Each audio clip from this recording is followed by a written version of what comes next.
Hi, everybody. It's Denise Dealhart here, and I don't know whether you noticed, but earlier on, I put a post in the group and all over the place to say that I'm going live with a very special guest.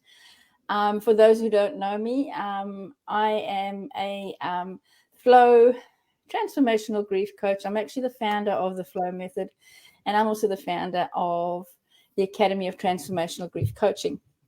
So I want to bring in a very, very special guest today who has moved mountains, who has, it's just an amazing person. She has honestly been through the fire and she has come out the other end. So let me introduce you to Debbie. I'll just bring Debbie in. There she is. Mwah. So this is Debbie. Or as she likes to call herself, Deborah Wood. Well, I didn't know if I should be like really formal or not, but yes, Debbie is kind of, it used to be Deb, but I'm getting more comfortable now with my fuller names.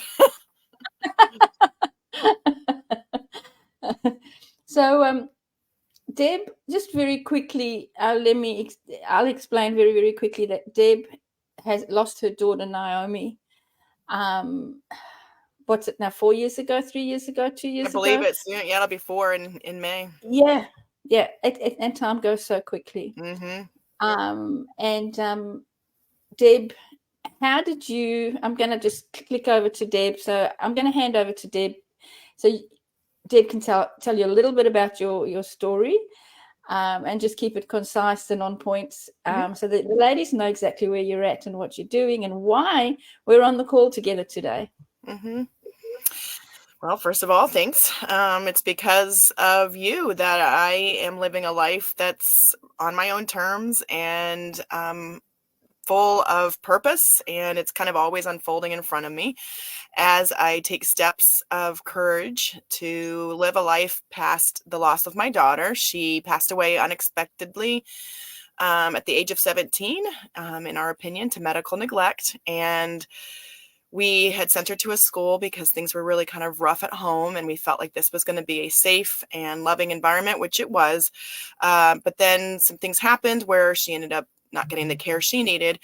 And of course, finding out that information she's so young, just obviously my world ended. Everything that I could count on was gone. I absolutely had fear about losing my other children, watching them go through the pain of losing their sibling, watching my husband in his pain. I'm a natural empath, so I kind of took on all of feeling what they were feeling. And so for a long time, we were just kind of lost in the cloud of grief. And then one day I was listening to some podcast, and there was this beautiful woman talking about the stages of grief and that they were not actually how we handle loss and grief. And I was like really resonated with that. And it was you. And you had said that we could connect with you. So for whatever reason, I reached out to you. It was not really as much as missing Naomi, because I was kind of dealing with loss before she died and kind of doing a little bit of a deep dive into that. There was just some kind of pull to be with you and to be around the work that you're doing, that you shared on the podcast, was to start to shift what people think about grief and what does it mean, and how we all have to kind of give it time. And there's just all these kind of narratives and stories around it. And so I reached out to you. We had a beautiful call, and you spoke into my life that I'd make a great coach. And I signed up right then and there and went through your program as a grieving mom and parent, and absolutely got tools that I'm still using to this day. And then also got really inspired to do the work, to go and set other people who are stuck in grief, and more so now, it's more of a calling to help rebuild the lives after loss. And so that's kind of my story that got me here. Wonderful. Thank you so much for sharing, Deb. You brought up a really good point, is that we all try to heal our grief. Mm-hmm. That's the first thing we want to do. We want to heal our grief. I want to heal my pain. I want to heal my heartache. I want to get better. How do I get better? What do I need to do? What do I need to do? We go and see counselors. We go and see therapists. We go and see doctors. We read books. We join groups. We go to grief share. It's exhausting. It is so damn exhausting. In my 15 years of doing this work, I know what it takes Yeah, to you do. actually have a life filled with joy. Hmm. Not just a life, oh, I'm doing okay. How are you Right. doing? I'm doing fine. Hmm. I'm doing okay. And the key, and I'll ask you to go a little bit deeper into this, but the key is to reimagine Hmm. our lives. Absolutely. So, what does it mean to reimagine your life? It means when we lost our person, when we lost our loved one, whether it's a husband, whether it's a child, whether it's a parent, whether it's a close friend, it doesn't matter. When they died, we died Hmm. because our identity died with that. Our purpose died. Who am I now? How did you find having to reimagine? Where did you struggle to reimagine your life?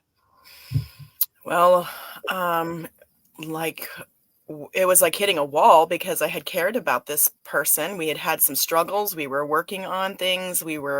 She was starting a transformation. I was committed to transformation. And then all of a sudden, I never got to show her how I was changing and healing my own pain that I did not know I was bringing into the relationship with her and into others around me.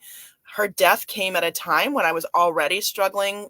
We had adopted children, and so there was some loss already that I was going through as a mother, not being the kind of mother I wanted. I had all sorts of things, and when her death happened, it kind of amplified how I was handling the loss before that and pretty much through my life.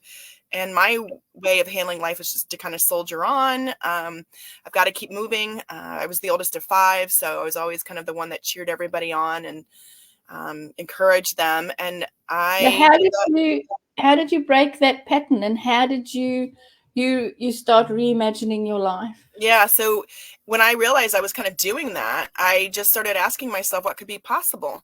Like, could I really build a life that didn't have to have this feeling of being stuck in my pain and then being stuck with stories that you started to really challenge me on, that I didn't know I was having patterns in my life, and to start to think that I could actually be a woman who could have a career that would help others, to begin to think that I didn't have to just be known as a grieving parent, that there was so much more to me, so much more to my future life, and that would inspire my family and to show our community what this looks like, that we do have things in life all the time that we lose, and then we have so much resilience to be strong enough to let it go, to pick up some new ways of being. So reimagining was like, wow, I could actually be really happy, that I didn't have to have this narrative that because I lost a child, I will forever be, maybe only operating at 70%. That was not possible. I remember when she passed, I was very committed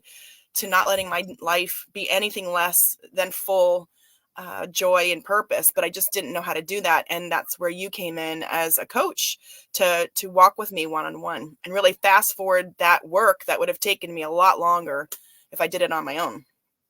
Yeah, and if ever, Exactly. and I say that if ever is because we think we're doing okay. Hmm. You know, the work that we do together now, and I say we do together because Deb is a certified flow transformational grief coach, and she now helps other parents and mothers, fathers who have lost a child move forward through their grief. And it's not a case of getting over their grief. It's not even moving forward through grief. It's learning how to reimagine their lives because that special person, and in Deb's case, her child, Naomi, and in my case, my husband, Martin, it leaves a void when they die, when they go, because death is so final. And you hear me saying this over and over and over again. If you've been following me for a while, I always say that grief doesn't heal. We have to heal. So if we don't heal, nothing changes Mm-mm. because the grief is still there. It's underlying on a subconscious level. So we fill that void if we don't start reimagining our life, changing the way we do things, investing in ourselves, investing in our own personal growth. What happens is we fill that void with stuff. And it's so easy to do. You can fill that void with, I've worked with ladies and that have filled, because I primarily started out working with widows, right? So their husband would die. Okay, husband dies. I'm empty. My life is a void. I've got nothing in my life anymore. I'm lonely. I'm isolated. Oh, what am I going to do? I come home to an empty house. The kids have all moved out, and it's all story.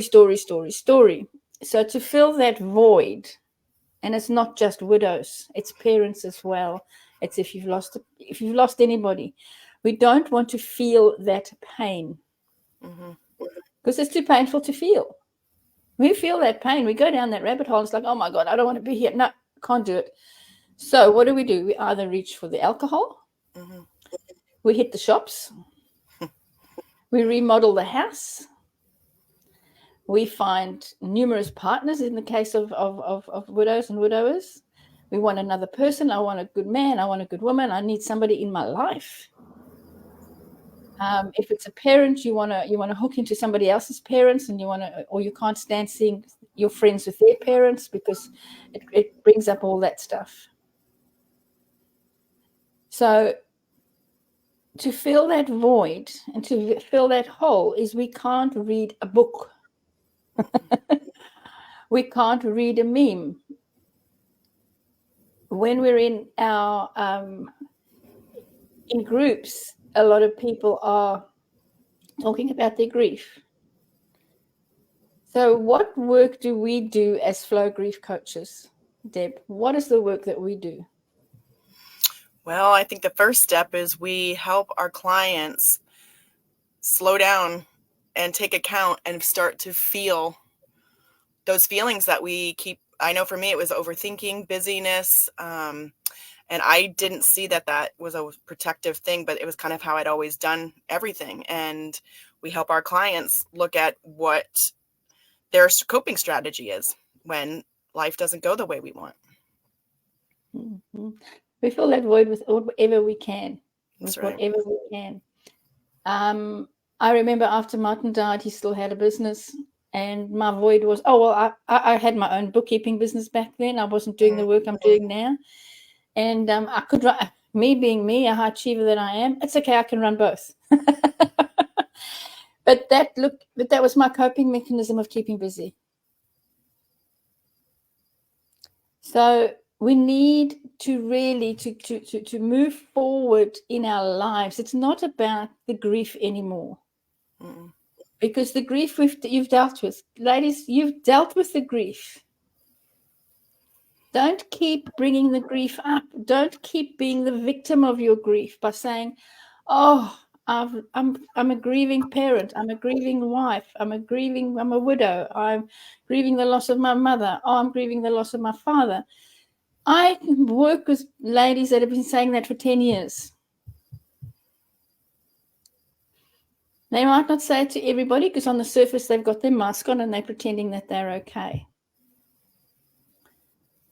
Grief should only last maximum, and these studies, scientific studies, maximum 2-3 months. Some people even say weeks. But let's say let's stretch it out to 3 months. Mm-hmm. Thereafter, it festers within you, and it's no longer grief. It's now turned into depression. Mm-hmm. Masked as grief. The story is, I'm still grieving.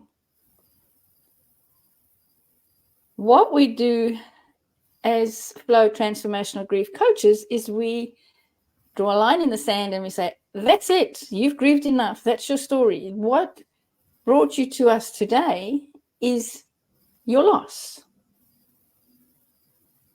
But where do you want to go in the future? Who do you want to be?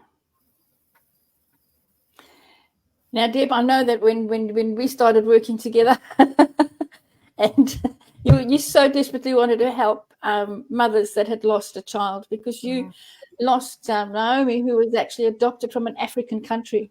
Mm-hmm. She wasn't even adopted from the US or a white European country. Where was she adopted from? Liberia, West Africa. Liberia, West Africa, yeah. So there was that cultural difference already. And Mm-hmm. you didn't just adopt one, you adopted three. Overachiever here as well. I just wanted to help, support. I want to help support. I want to give people life. Mm-hmm. And that's the heart of a flow transformational grief coach. Mm-hmm. All right. And I hate using the word coach or expert or whatever, because it's such a cliche thing. It's like, oh, I'm a grief coach. Oh, okay, cool. That's great. But it's deeper than that, isn't it? Yeah. It's a lot deeper than that. We, as a flow transformational grief coach, we get inside your head. What a lot to unpack. You don't realize. Yep. Because, we don't give you strategies. We don't tell you to go and read a book. We don't say to you, hey, yes, and tell me how you're feeling. We don't need to even know your story. Grief coaching is personal growth and development. And I say that with absolute love, because we have to reimagine who we are. Our outside, there's two parts of us. Our outside world carries on. We've still got, like in your case, Deb, you've still got your husband and and all your other kids and the house and everything that you're doing on the outside world here. But then we've got our inside world. And our inside world's over here going, hey, I'm Anna. Here I am. What are you going to do about me? I'm hurting. But we mastered my outside world by keeping busy. Mm-hmm. What happens if we ignore that inside world? Yeah. We fall apart. It gets quite chaotic. Mm-hmm. Yeah. And especially, Deb, you're an overthinker. Mm-hmm. Totally. Oh, recovering, I might add. Recovering overthinker. uh, When Deb and I first started working together, the amount of times I used to have to stop her and say, get out of your head. mm-hmm. Because we are taught to think things through. We are taught to do. What do I need to do? Tell me what I need to do and I'll friggin' do it. Yep. But unfortunately, it doesn't work that way. We have to be. And for some of you, I know some of the ladies that I have coached in my flow program,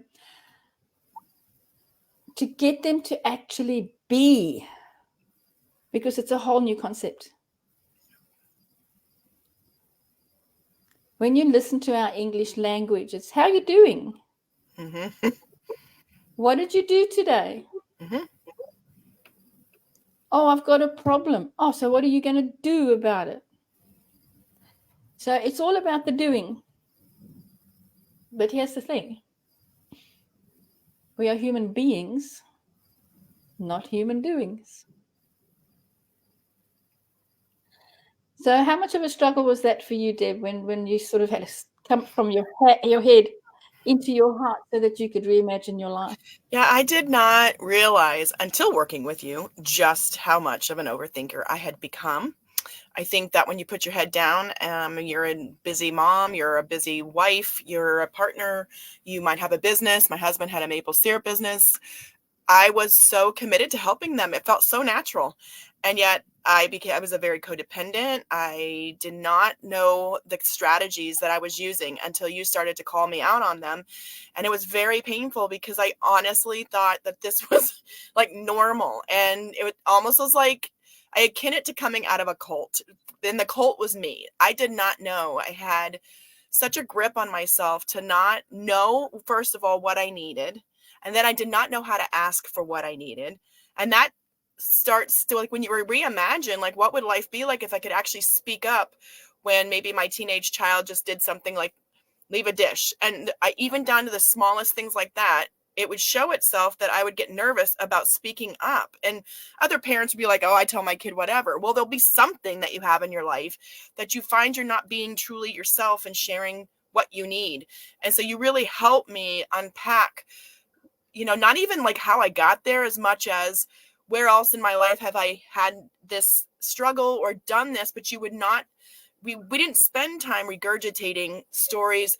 I mean, I'll always have some memories of how I can start to pin when I started to make interpretations about how to show up in life, but you always help me notice it. And then how do I want to reimagine how I would show up in this next situation? How would I learn to ask for what I want?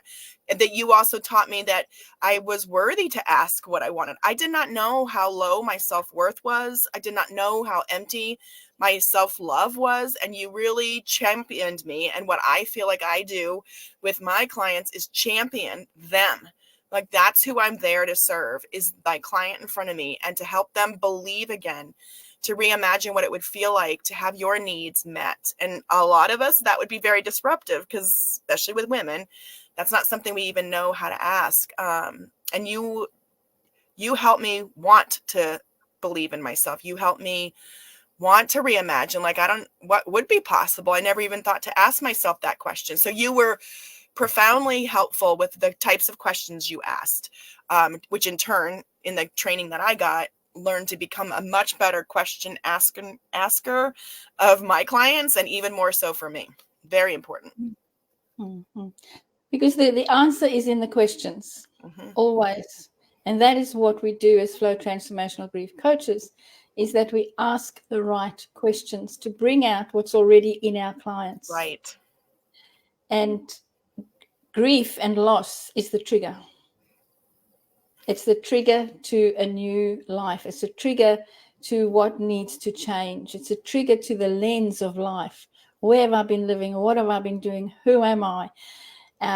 It's not staying there saying, well, I don't know what to do. I'll just go read another book. Oh, nothing I do helps.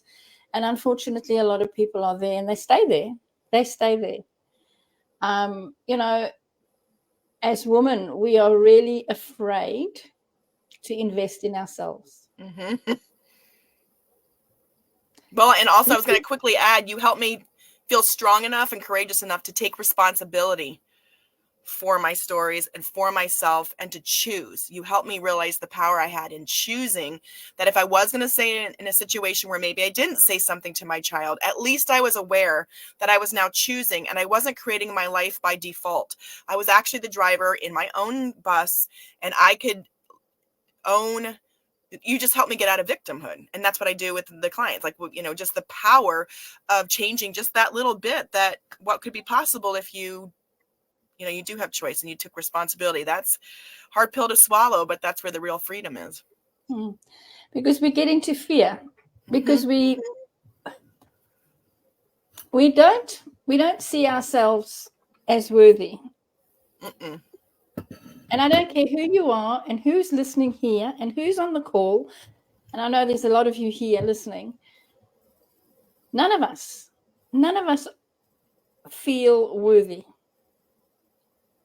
Am I worthy? Am I worth it? None of us feel it, because there's always somebody more important than us. There's always something that's going to come up that we need to do first.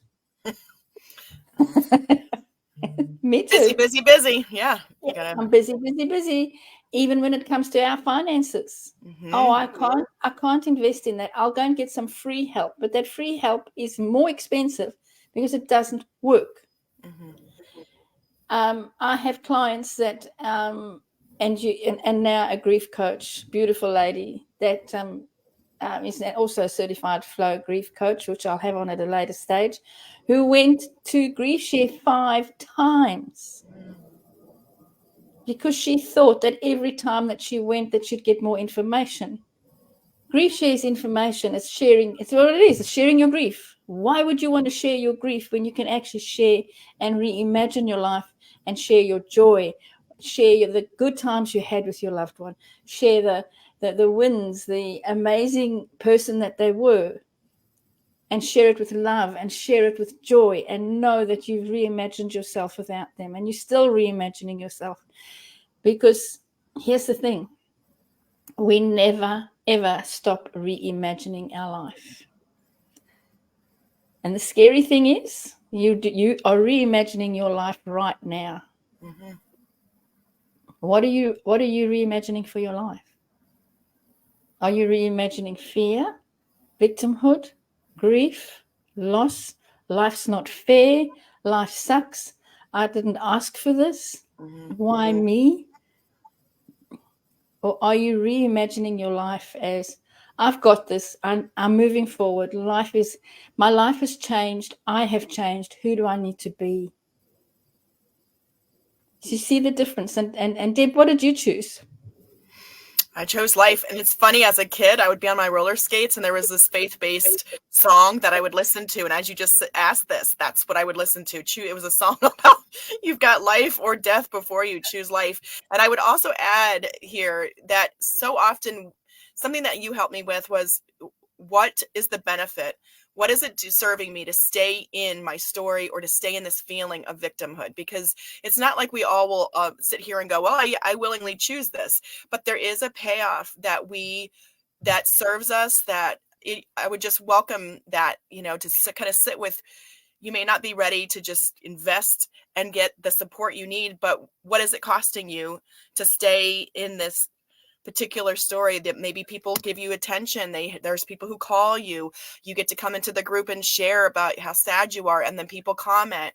And reimagining is considering, what would it look like if I didn't need to get support on the outside, that I gave my support to myself from the inside, and eventually I could go and help other people get support and love themselves first, rather than taking from others. That's a big shift that I've enjoyed since I've started this healing journey. Yeah, absolutely. Because we can't help others. When I started the academy because people would say, Denise, I want to know what you're doing. How do we help others? The key is we can't help others until we've helped ourselves. We can't help others reimagine their life if we don't know what our life looks like and we haven't reimagined our life. Mm-hmm. So the very first part of the academy is the healing you. And I use that term healing very loosely because it's really about finding yourself. Mm-hmm. It's about going deep within. It's about learning, who am I? Yeah. What do I believe in? What have I been taught throughout my life? Mm-hmm. It's a deep dive into you, and it's unpacking all of that. And that's where we all work together. If you feel that, hey, I just want to heal me, I don't want to help anybody. If, reach out to me. And, if it's a widow and you're looking for help and support, I'm here. If you've lost a child, Deb is the expert. Goodness me, she's the expert. She honestly, part of the academy as well. And I say this to everybody that I talk to, is that I don't enroll anybody into the academy, no matter how much you want to join, if you haven't experienced the loss of a loved one. Because there's too much damage being done out there from people, well-meaning people, that have never experienced the emotion of loss. They intellectually know it, and loss is not intellectual. It's a heartfelt. It comes from here. And my growth was fast because when you would call me on stuff, I gave you the respect because you had been there, and I was much more open to listening to you. I've been in therapy before, and especially before Naomi died, with adoptive issues. And it was a challenge to actually listen to the counselor who had no clue what I'd been through and would have kind of these simple answers. But when you have a coach or a mentor or someone who's gone before you, you are going to it'll be much easier for you to receive, to hear, because you're going to respect the coach in front of you. That it just takes out some of that judging, like who are you to know what I'm going through, and it kind of cuts through some of that and just helps the process even faster. So as we start wrapping up here, because you and I could go on forever and ever and ever and ever. We're both so passionate about with what we do. What's one thing you would want to say to anybody that's thinking to either heal their grief or become a grief coach? What would you say? Don't hesitate, because life, as you well know, is way too short, and you have no idea what's on the other side of you saying yes. And to embrace that the unknown is actually where you will find even more joy and peace that you cannot imagine. And let us hold your hand. Let us hold space for you, and let us believe in you quite possibly before you would yourself. But don't hesitate. Absolutely, absolutely. And I just like to put in a little note there, is that Deb has never worked with me in my flow program. Mm. So you don't have to have worked with me in the flow program first. Nope. If you want to help others. If you're at that stage now where you think, gee, I'd really like to help others move forward in their grief. I'm tired of listening to my friends, my parents, everybody else, but I want to take it another level. This is not a program for anybody that just wants to learn how to talk to people in grief. Nope. This is a program where you learn the psychology, you learn how to speak to people, you learn a skill called NLP, which I can explain to you on a call. I can't explain to you here. I don't have the time, but it's a deep grief coaching certification. So if you're at that stage that Deb was, she has never worked in the flow program. She started straight into the academy. How long after Naomi's passing did you start the academy? Let's see. I called you 3 months, so no, that was like 4 months. Yeah. Yeah. So September.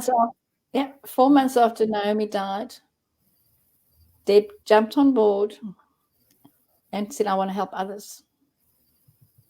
But you had to learn how to help yourself first, and that's what Well, I we're was going to doing. say, the irony is I did it because I really wanted to help others, and along the way, that's the beauty of the program, is that you end up helping yourself, because that's what has to be. You're your own first client. So don't look at us and think, oh, I can never be like you guys you're talking on. And it starts with you. You learn how to coach yourself, which is the greatest gift. Half the time, Denise will often say to me on a Voxer, coach yourself through this. You know what to do. And because I can't, talk to her every single day. But yeah, that's the beauty of it. Yeah. So if you wanna know more about the academy, and you want to know, or just anything, I will put a link in the comments below this, and click it, book a call with me. And if you've lost a parent, I will point you towards Deb, because she is the expert with parents, with children. She is the expert helping parents with the loss of children. Oh my God, what a word! What a long way. So love you all. Thank you so much, everybody, for being here. Deb, thank you for coming and sharing your gifts. Just let you know that you will be seeing Deb, a lot more of Deb in the group and on the pages and around, because Deb is going to be helping me to help you. So speak to you soon. Love you all. Bye for now.